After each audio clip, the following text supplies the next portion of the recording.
درس حدیث مؤلف ہیں فضیلت الشیخ حضرت مولانا حافظ فضل الرحیم اشرفی صاحب حافظہ اللہ تعالی، محتمم و رئیس جامعہ اشرفیہ لاہور پاکستان۔ تعصب کی وجہ سے لڑنا مرنا مسلمانوں کا شیوہ نہیں۔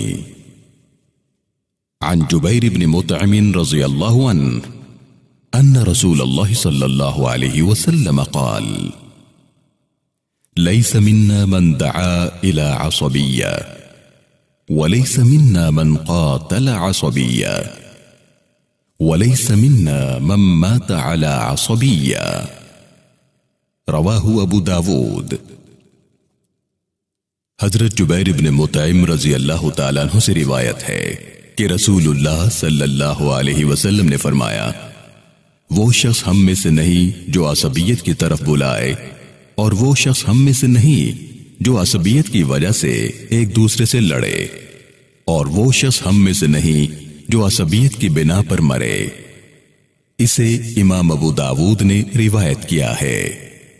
میرے پیارے مسلمان بھائیوں، عصب کا لفظی معنی ہے بدن کا پٹھا، اور عصبہ عربی زبان میں والد کی طرف کے رشتہ داروں کو کہتے ہیں، کیونکہ معاشرے میں عموماً ددیال ہی کی وجہ سے خاندان کی تقویت کا معیار سمجھا جاتا ہے، اور انہی رشتہ داروں کی طاقت کو اگلی نسل اپنی طاقت سمجھتی ہے۔ اس لیے عصبیت اور تعصب کا مفہوم اہل لغت نے یہ بیان کیا کہ اپنے آباء و اجداد اور اپنی قوم پر فخر کرنا، ان کی حمایت کرنا۔ لیکن اسلامی اصطلاح میں تعصب کا مفہوم رسول اکرم صلی اللہ علیہ وآلہ وسلم نے واضح الفاظ میں بیان فرمایا۔ جب واصلہ ابن الاسقا رضی اللہ تعالیٰ عنہ نے پوچھا کہ یا رسول اللہ ما العصبیہ، عصبیت کیا ہے؟ فرمایا ان تعین قومک علی الظلم، عصبیت یہ ہے کہ تو ظلم پر اپنی قوم کی حمایت کرے۔ اسلامی احکام کے مطابق خاندان، قبیلوں، برادریوں، ذاتوں، علاقوں، صوبوں اور شہروں کی تقسیم اور ان کی بنا پر انسانوں کی تقسیم خلاف فطرت نہیں بلکہ فطرت کے عین مطابق ہے۔ ارشاد باری تعالی ہے، اے لوگو، ہم نے تمہیں ایک مرد اور ایک عورت سے پیدا کیا اور تمہیں مختلف قومیں اور مختلف خاندان بنایا تاکہ ایک دوسرے کو شناخت کر سکو۔ اللہ کے نزدیک تم میں سے زیادہ عزت والا وہ شخص ہے جو تم میں سے سب سے زیادہ پرہیزگار ہے۔ میرے پیارے بھائیوں، تفسیر مظہری میں امام بغوی رحمہ اللہ سے روایت ہے کہ یہ آیت فتح مکہ کے موقع پر اس وقت نازل ہوئی جبکہ رسول اللہ صلی اللہ علیہ وسلم نے حضرت بلال حبشی رضی اللہ تعالیٰ عنہ کو اذان دینے کا حکم فرمایا۔ قریش مکہ جو ابھی تک مسلمان نہ ہوئے تھے، ان میں سے ایک شخص نے کہا، خدا کا شکر ہے کہ میرے والد پہلے ہی وفات پا گئے ہیں، ان کو یہ برا دن دیکھنا نہ پڑا۔ اور حارث بن ہشام نے حضرت بلال رضی اللہ تعالیٰ عنہ کے رنگ کے حوالے سے سخت کلمات کہے۔ ابو سفیان بولے، میں کچھ نہیں کہتا کیونکہ مجھے خطرہ ہے کہ میں کچھ کہوں گا تو آسمان کا مالک ان کو خبر کر دے گا۔ چنانچہ جبرائیل امین علیہ السلام تشریف لائے اور یہ آیت مبارکہ نازل ہوئی۔ بہرحال یہ بات واضح ہوئی کہ خاندان، برادری اور وطنی و لسانی تقسیم خلاف فطرت اور خلاف اسلام نہیں، لیکن آج اس کا استعمال غلط ہو رہا ہے۔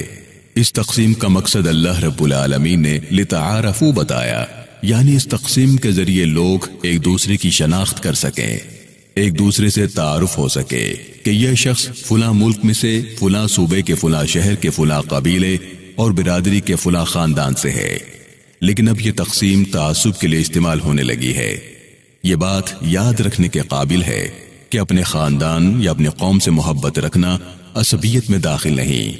مسند احمد اور ابن ماجہ میں عبادہ بن کسی شامی سے ایک فلسطینی عورت فسیلہ نامی کی اپنے والد سے روایت ہے کہ انہوں نے رسول اللہ صلی اللہ علیہ وسلم سے پوچھا کہ آدمی اپنی قوم سے محبت کرے تو کیا یہ عصبیت میں داخل ہے؟ آپ صلی اللہ علیہ وسلم نے فرمایا، نہیں، لیکن عصبیت یہ ہے کہ کوئی شخص اپنی قوم کی حمایت کرے حالانکہ وہ قوم ظلم کر رہی ہو۔ اگر اپنی قوم پر ظلم ہو رہا ہو تو اپنی قوم کی طرف سے ایک حد تک دفاع کرنا بھی جائز ہے۔ ابو داود میں سراقہ بن مالک بن جعشم رضی اللہ تعالیٰ عنہ سے روایت ہے کہ ہمیں رسول اللہ صلی اللہ علیہ وسلم نے خطبہ دیتے ہوئے فرمایا، تم میں سے بہتر وہ شخص ہے جو اپنے خاندان کی طرف سے ظلم کی مدافعت کرے جب تک وہ اس دفاع میں گناہ کا مرتکب نہ ہو، یعنی اپنی قوم اپنے خاندان پر ہونے والے ظلم کا دفاع کر سکتا ہے لیکن اس میں بھی اپنی طرف سے ظلم نہ ہونے دے۔ اسلام میں ایک خاندان کو دوسرے خاندان کے نسب کی وجہ سے برا نہیں کہا جا سکتا۔ ارشاد نبوی ہے، انساب ایسی چیز نہیں کہ تم ان کی وجہ سے کسی کو برا کہو۔ اسی طرح آپ صلی اللہ علیہ وسلم نے اپنے آباء و اجداد پر فخر کرنے سے بھی منع فرمایا ہے۔ قومی، نسلی اور علاقائی تعصب آج اس تیزی سے آگ کی طرح پھیل رہا ہے، یہ محض اسلامی تعلیمات پر عمل پیرا نہ ہونے کی وجہ سے ہو رہا ہے۔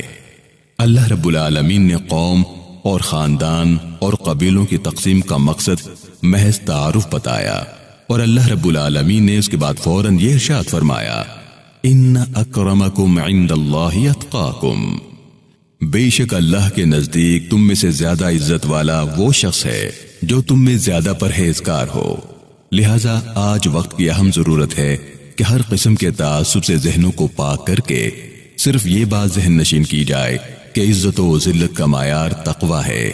اللہ رب العالمین ہمیں ہر طرح کے تعصب سے اور اس کے بھیانک نتائج سے محفوظ فرمائے، آمین۔